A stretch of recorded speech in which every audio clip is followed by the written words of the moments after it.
Shout out to him again too, man. Oh, right here, bro, because y'all don't understand, like, this dude is gonna come up too because I love support. I just love the Colorado scene for real. When people are really trying to do shit, like really trying to get down, like he's really trying to do this. Like y'all gotta hit him up too. Y'all got businesses going on. Like he'll for sure put you on the podcast for sure. My dog, Transparent Podcast, the best podcast in Colorado Springs.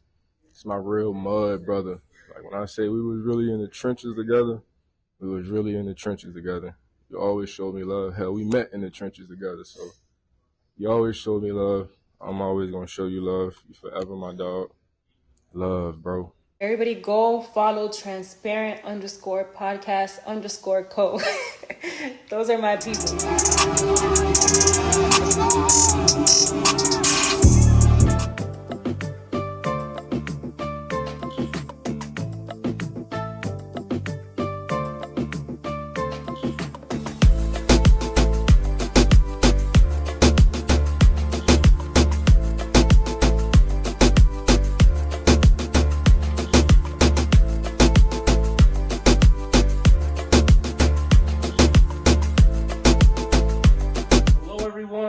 Welcome to yet another episode of Transparent Podcast.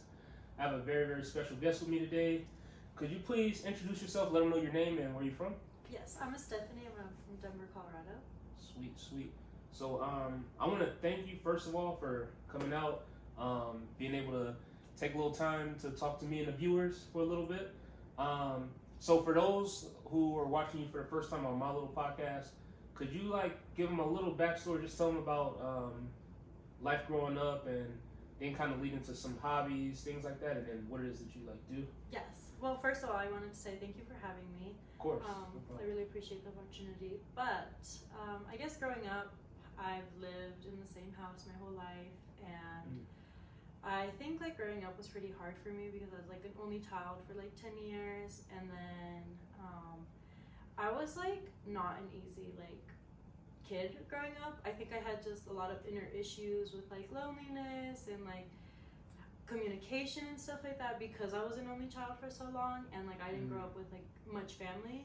So I was very I wouldn't say to myself because I was very outgoing, but also very people pleaser to the point where I felt I wasn't getting along with people because I didn't have those communication skills maybe. Yeah. But anyways, leading to what I do now, because when I was a kid, I only really had myself, so I had to entertain myself, and I got into The Sims for a good minute. And The Sims? The Sims, yeah, Sims 3 to be exact. Okay. So I'm EA, sponsor me.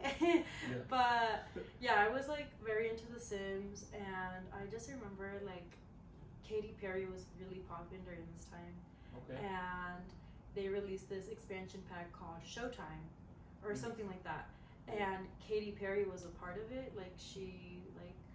They made a collab with her, and with The Sims. Yeah, with The Sims, about the music, just her music life and stuff like that. And I don't know, it was just super cool to live out the rock star fantasy through The Sims. And then I also already was growing up with a dad that was super talented, and oh wow, yeah, he sings, and he's just been very vocal with his voice. He's known for being a singer, but he doesn't pursue it or anything. It's more of a hobby for him in that aspect. Okay, but he's really nice with it. Yeah, he's really good with it. Yeah.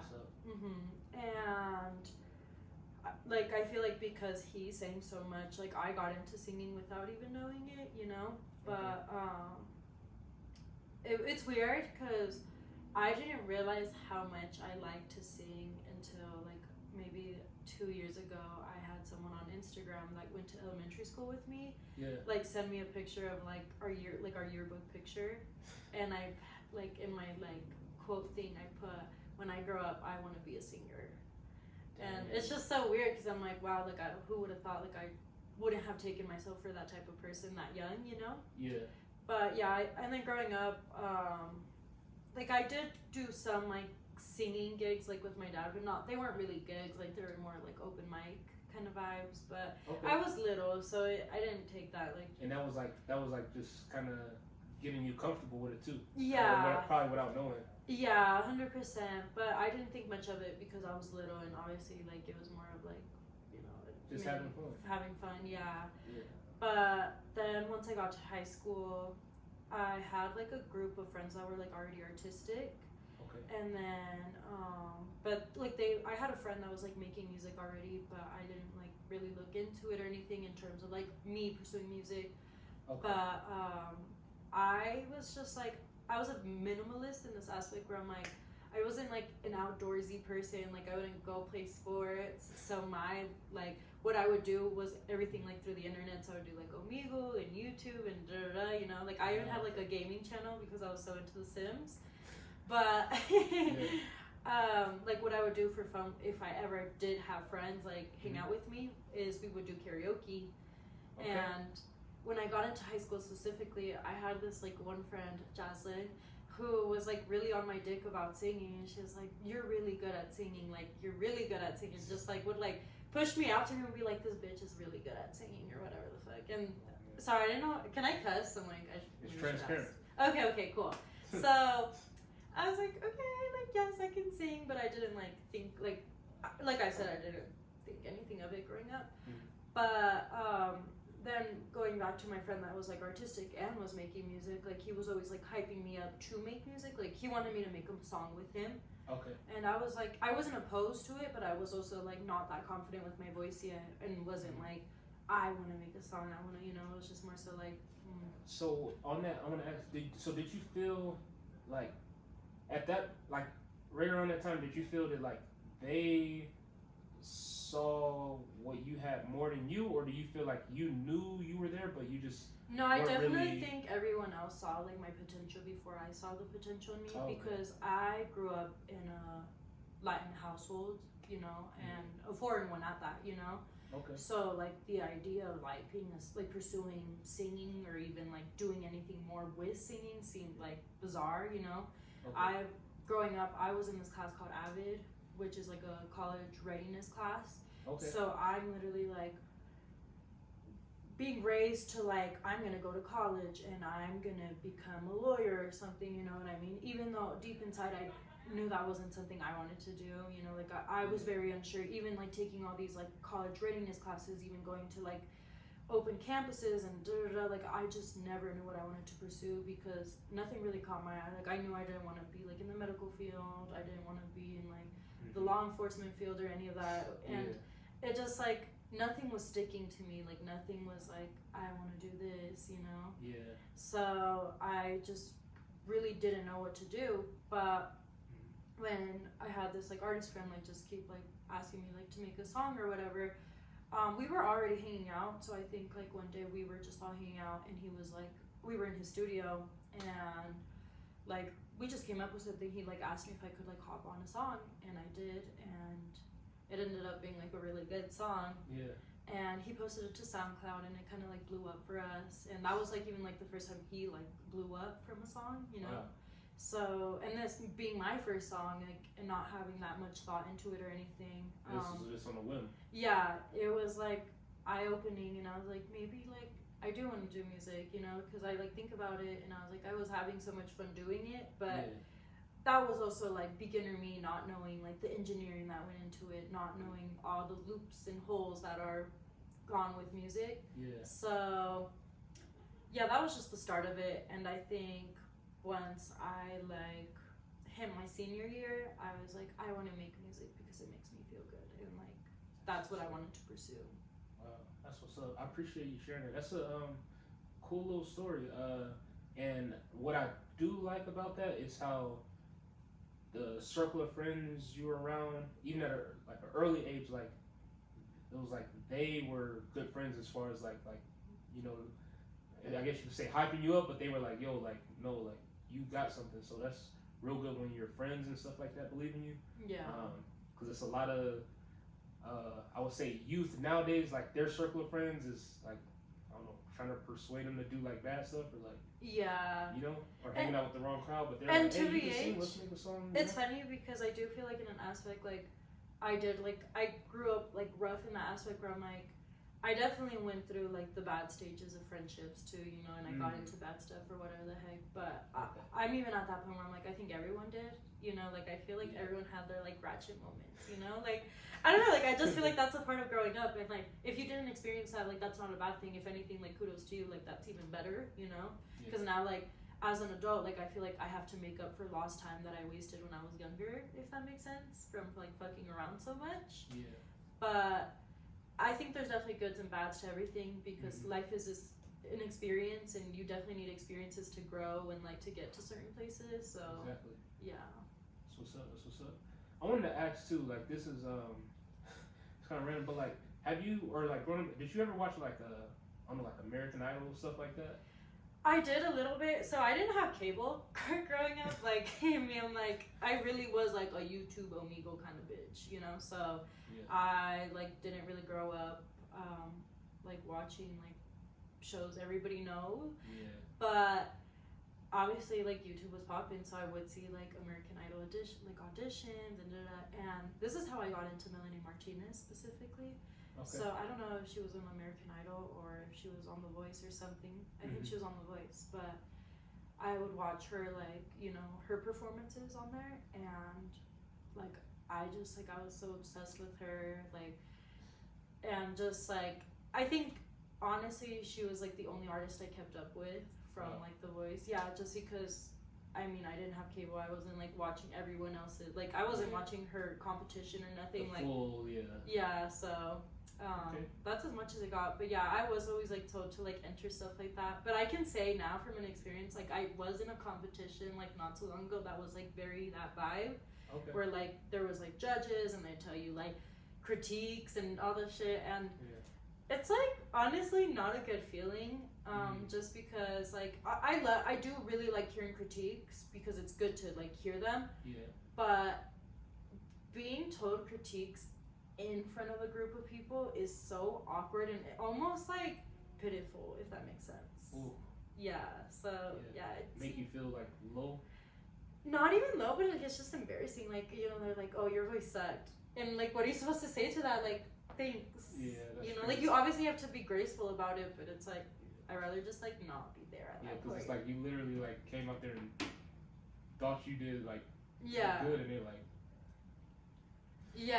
no, literally. So well, hopefully none of them was like what's his name, Simon Cowell? I'm dead. No, for real. Honestly, there is this one girl, but no, it's cool. Like like I said, it's good to like hear critiques, because I wouldn't want my singing career to just be like love, you know, like it's good to have the balance in a like good way though too, like because obviously there's a difference between being a hater and then being critiqueful, you know. So okay, cool.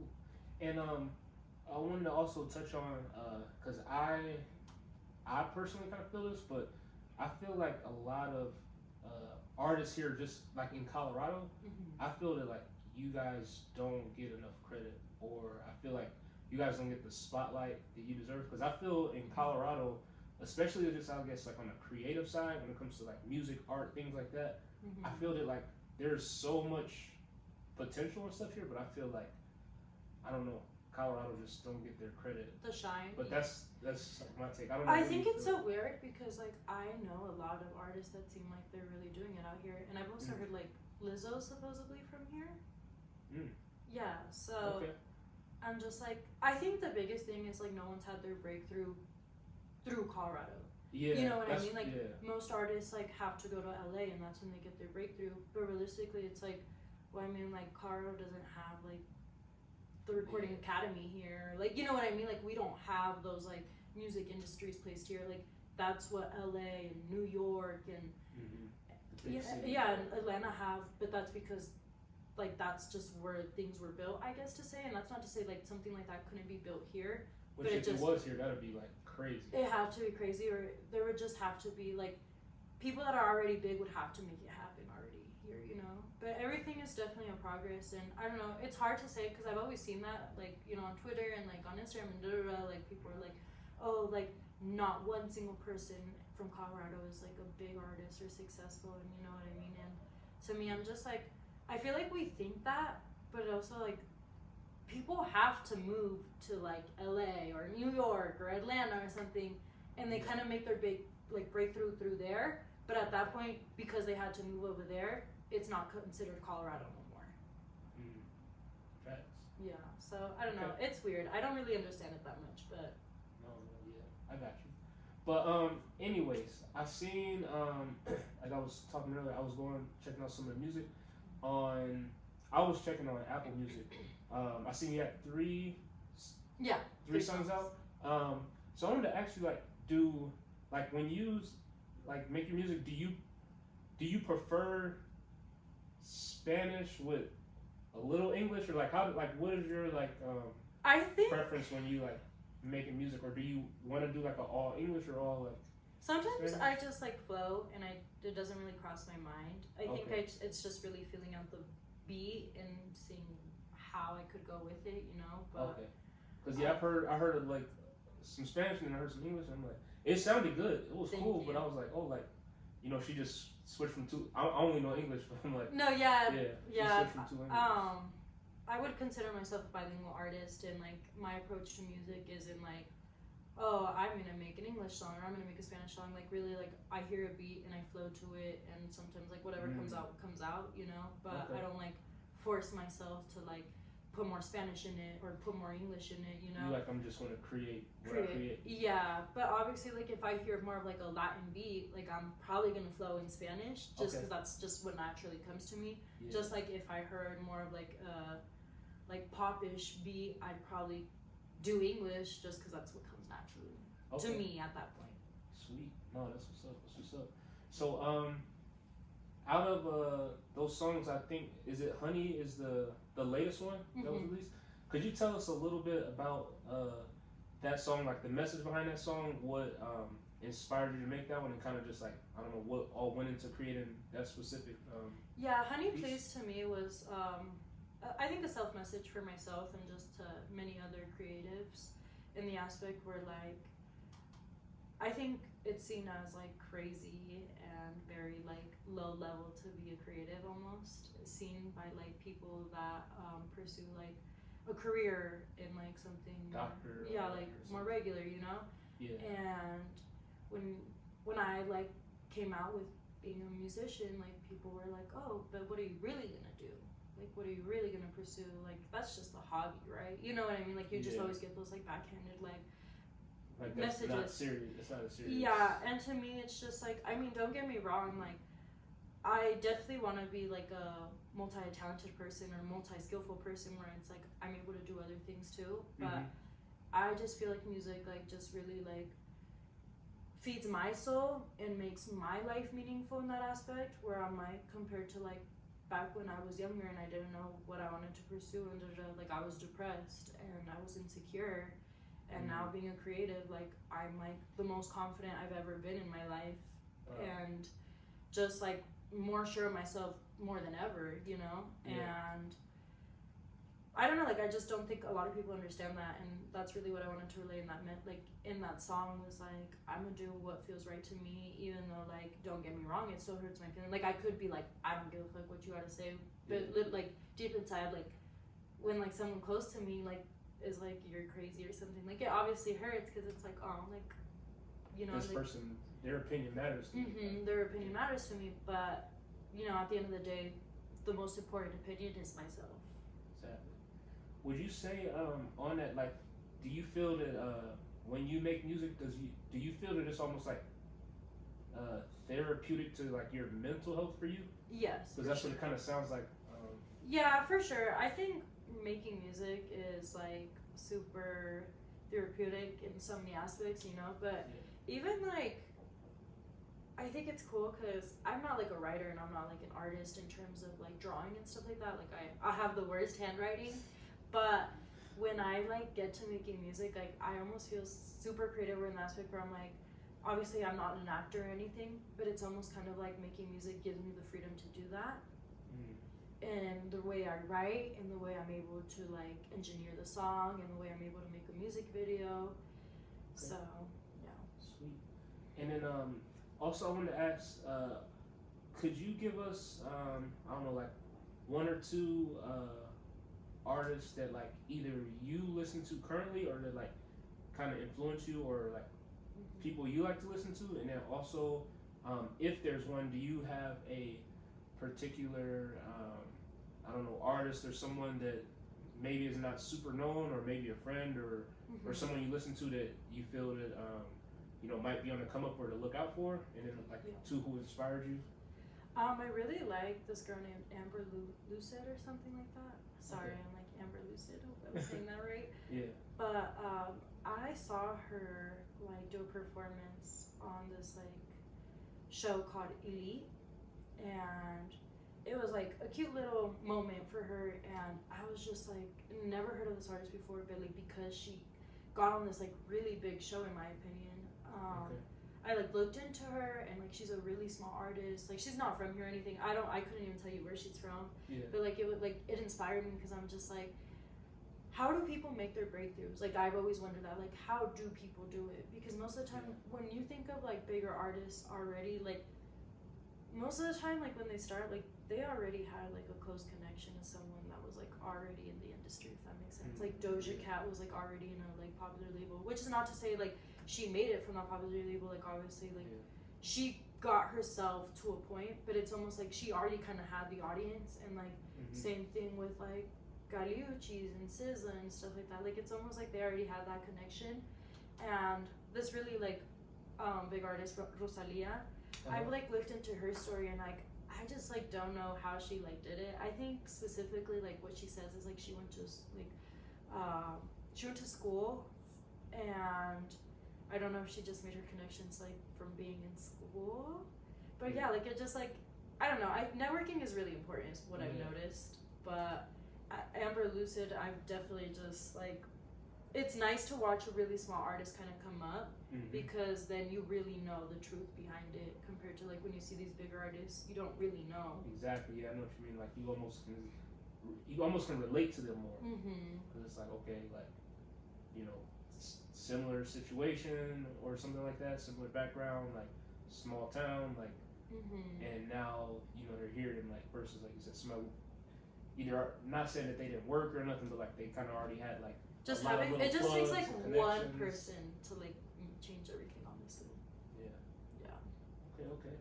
And and then too, was it any other people besides her that either influenced you, or then too, is there anyone else? Obviously Melanie Martinez had like a really big influence on me growing up. Yeah. But and you said she was on probably The Voice? Yeah, I think she was on The Voice, yeah. And like probably like one of the most successful artists to have made it out from The Voice, you know, because I feel like a lot of people like pursued a music career after The Voice. Yeah. But yeah, nothing that comes up right now. Okay, but those two for sure, like. Okay, that's good.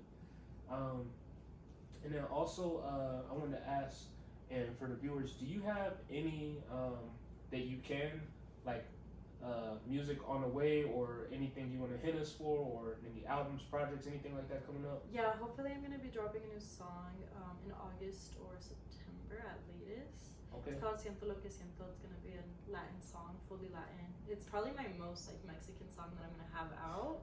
Yeah. So as of right now. So yeah, if you like Latin artists, check me out. Be on the lookout for that one right there. And then too, lastly, could you tell them like if they're, you know, watching this and they like, okay, I want to check out her music, where can they like follow you, your platforms, all that good stuff? You want to plug in? I'm just under the name of Estephani. Instagram's a little more complicated. It's like Estephani _. It's like a serious base. But everything else, like YouTube, Spotify, Apple Music, it's just Estephani. But I know because I'm so small, like it doesn't just like pop up. So if you search up like Moneda or Honey Please or Get That, like I should show up for sure. So. Sweet. Well, I really do appreciate you like coming out, spending the time to talk with us and everything. Definitely go check out her music. Very humble person, and like she said, those artists that like, you know, inspire her, that she listened to, definitely like had like impact on her, and like with just her music in general. Like she said, it's almost like therapeutic and things like that. So to any like young or aspiring artists out there, do you have any words of advice for them if they're looking to get into music? Maybe they're from, you know, somewhere where, you know, maybe they don't have a big group of friends around them, or maybe they're like in a smaller town or more like, I don't know, indoorsy. Do you have any words of advice if they're maybe thinking about pursuing music, or they feel they have a voice but they just haven't really got out there yet? Yeah, so I would say honestly, like, we live in a day and era where the internet really is your best friend. I think that's like the biggest advice you hear from everyone is like TikTok and YouTube and just like social media in general is gonna be your best bet into finding connections and putting yourself out there and all of the above. But yeah, as long as you believe in yourself, which I know it can be hard to when you don't have like other people like saying that to your face, but genuinely like believing in yourself, even like when you think something might sound bad or like it's really good to have that security in yourself to know that, you know, like you fucked with it, so there's someone just like you out there that might fuck with it too. Sweet, sweet. Well, shoot, I definitely appreciate it. I thank you for coming out again, sharing a little bit with me and the viewers. Definitely go, like I said, check out the music, all that good stuff. And to all the viewers out there, we want to thank you for tuning in and watching yet another episode of Transparent Podcast, and we'll see you guys later.